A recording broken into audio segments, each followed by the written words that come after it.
Department of Early Childhood and Special Needs Education, that is Dr. Esther Waithaka. Thank you so much for creating time for us. Well, the matter child play, many people you don't understand, they might think that when their children are playing, they might not be able to study. Now, being one of the pioneers of child education and the child play program, give us at least the background of child play. Okay, thank you, Lydia. Yes. First of all, I must say I'm very excited to have this opportunity to talk about children's play, because very many people, elite and the ignorant, they do not know about children's play. And children's play is very important because play is the work of children. If you want to capture their interest, go to them at play. Children's play makes them cooperative people because they learn how to negotiate. In fact, I was wondering whether our students had played enough when they were young, because people who play will not just start rioting. They will negotiate, and they'll seek, even when they come to a block, they'll look for another way. So are you saying that rioting is an advanced level of play?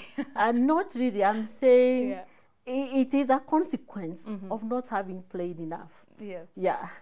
Now, what I'm basically saying is that children's play is very important because one thing, it teaches them to become problem solvers. As they play, for example, if they are playing with a ball and it goes into the tree, they'll look for a means of bringing it down. Children's play teaches them to have self-control, because in their world of play, they have got rules and regulations, and everybody must observe them without coercion. In fact, when they change a certain rule, everybody has to accept it and go that way. First of all, they will question, but they'll come up with a way that they are going to play amicably. And even in Kenyan politics, I keep on wondering, did these people play? Because in play, people want to be acceptable, and they do whatever it means, whatever it takes for them to be accepted by others. They will know when to persist, and they'll know when to leave whatever their ideas were, so that they can live with others. In children's play, children learn how to make decisions. They don't just go by the multitudes. And then they become innovative. Because even in all the theories of play, say children will always play, because play will always be there. But they play and get bored in an activity and then come up with a new idea. So what if they become more innovative? So do you suggest that the CBC is really in good line, in the right direction with the child play? Because it's actually the CBC. Let us know about how the CBC really will help in child play. Yes, thank you, Lydia. This is a very good question. Because in CBC, play is entrenched. Children have to play so that we can identify their talents. In fact, we have moved from the idea of giving them exams. Like, it used to be very bad when a preschool child was subjected to an interview to join Standard 1.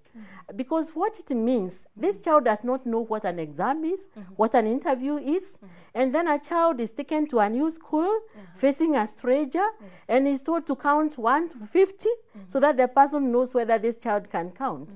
And the child fights 1 to 50, like it can take 100 years. So the child says 1 to 50. And then the teacher writes, he doesn't know how to count. But if you watch that child at play, if they are playing hide and seek, the child will even count 1 to 100, as they wait to go and look for others. So the same child you are saying doesn't know how to count is the same one who is counting 1 to 100. In fact, sometimes you get a report from and you wonder, are they talking about this child or another one? Even when it comes to addition, 3 plus 4, before the child counts, it will take too long. So the child will just write in a number and go out to play. Do you suggest that we should not dictate the kind of play that the children should be having? Okay, you know, in play, we have got voluntary play and we have got directed play. Directed play is kind of work. Voluntary play is what we call play per se. And we must balance between voluntary play. In fact, we must seize the opportunities when they're in their voluntary play, to ask them questions that you guide achievement of the concepts that we intend to have them develop. Yes. Yeah. Right. Now, we've always had, in the old curriculum, we had the PE, and here is child play. Can we differentiate can we give us the difference between the two, the PE and the child play? I understand there's a difference, right? Yeah. Can you just break it down for us? Yeah, thank you. PE is a lesson, and it is there in the syllabus. Whether a child wants to play or not, he has got to participate in PE. So it's mandatory. It's mandatory. Yes, okay. And what we call play, this informal play, there is no coercion to play. So a child who feels like just relaxing, you know, when you are talking about play, even being an onlooker, somebody who is just standing there watching others, like a spectator, is still at play because he's learning. Okay. But in PE, the teacher has got activities that must be done by every child. So it is not play per se. Whether interested or not. Yes. You really have to do it. And Lydia, just for your information, these children, they will play according to what is in their heart, in their soul. Out of their abundance of heart, the child plays. All right. That's what I say. Yes. And you can understand what they know. You can understand what their problems are. You can understand how hurt they are as they play. Because the way they will kick this ball, the way they will be removing the eyes of those as they play, then you understand this one is an aggressive one.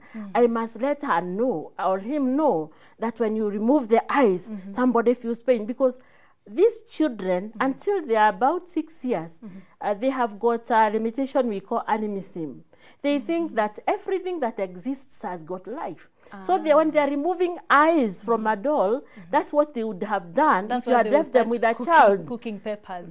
I'm saying if you leave them with a baby to take care of your baby now, they'll remove eyes the same way they are doing with the doll. So you can understand what kind of a child you have by the way he's treating the dolls. And you can't understand them just by speaking to them. So you have got to see them at play.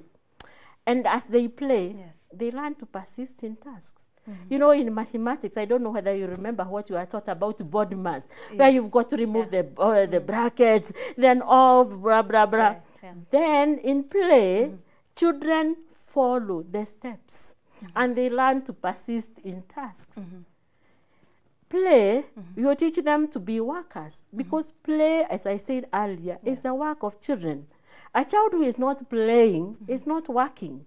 So, according to what you're telling us, is that a child's talents can be realized through play. So, in a school setup, how will we know that now we have to group this particular child in this particular group so that, or how will it be done in a school setup? Because remember, it's just one classroom, probably 1 or 2, and there are quite a number, and different children have different talents. How will we be able to go about that? That is simple. You put children in a free class, in a free atmosphere. You put the materials in different corners. And then you give them time for free play.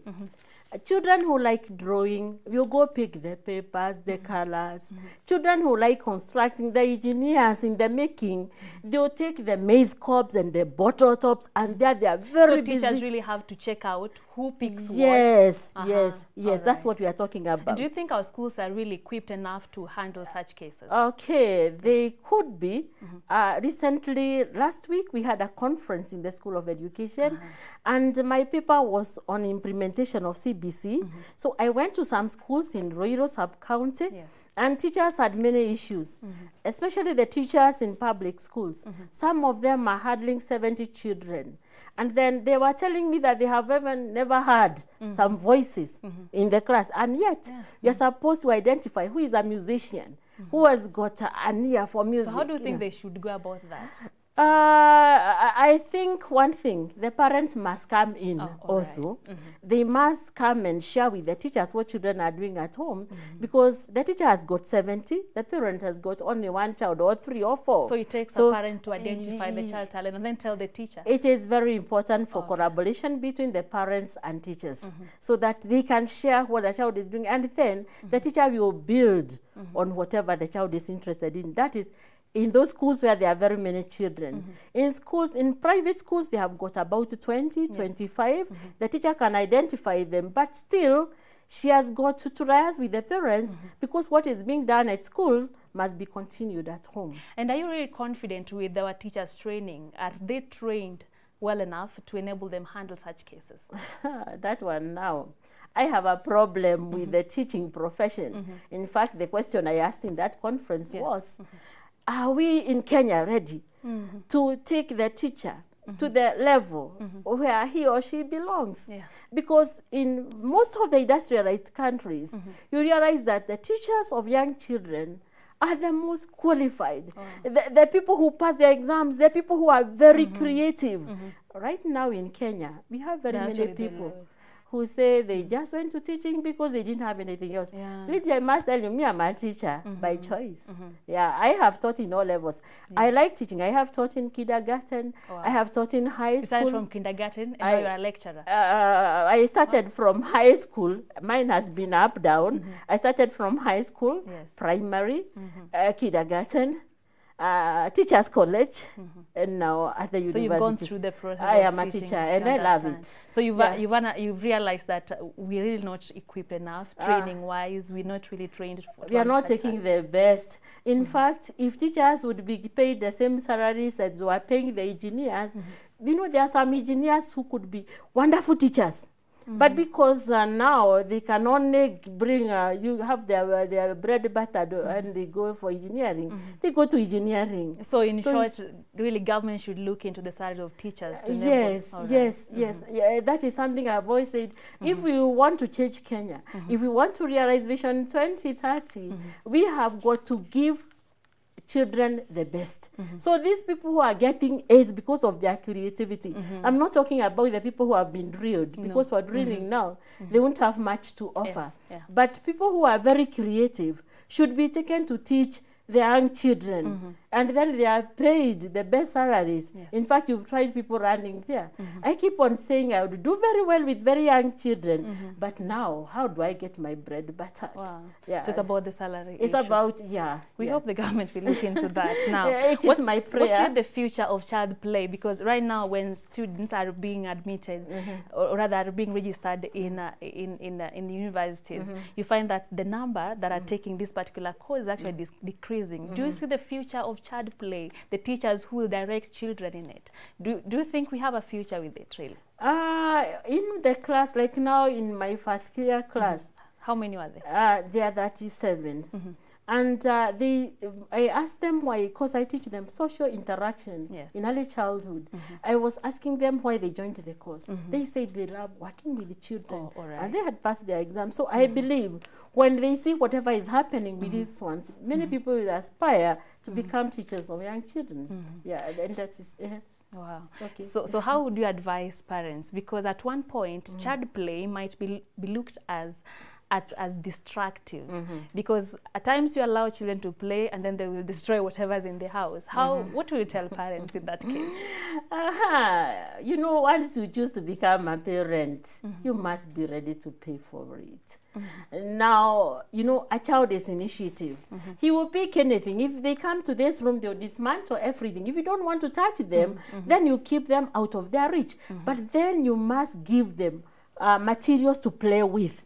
And parents must also commit some time to play with their children, because it is when you play with them, when you know the misinformation they got from others, you know, with the social media, they are getting everything. As you play with them, they'll say anything that they have come across, and then you'll be able to correct them. But as far as parents just want children to do their homework and they don't have time to play with them, then we'll get a big problem. So again, while you are speaking about how children balance their emotions using play, now this particular child maybe has been angered by the parent, and now she goes, pokes the eyes of the doll, etc.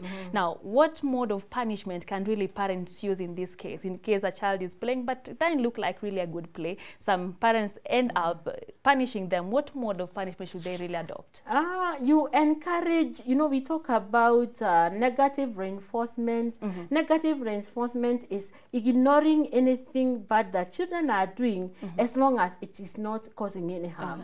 That is negative reinforcement. Positive reinforcement, when they do anything good, wow, I like the way you draw. I like the way you have constructed that car. Wow. So the child will do what you have really recommended. Yeah, that is the kind of reward that you should give as they play.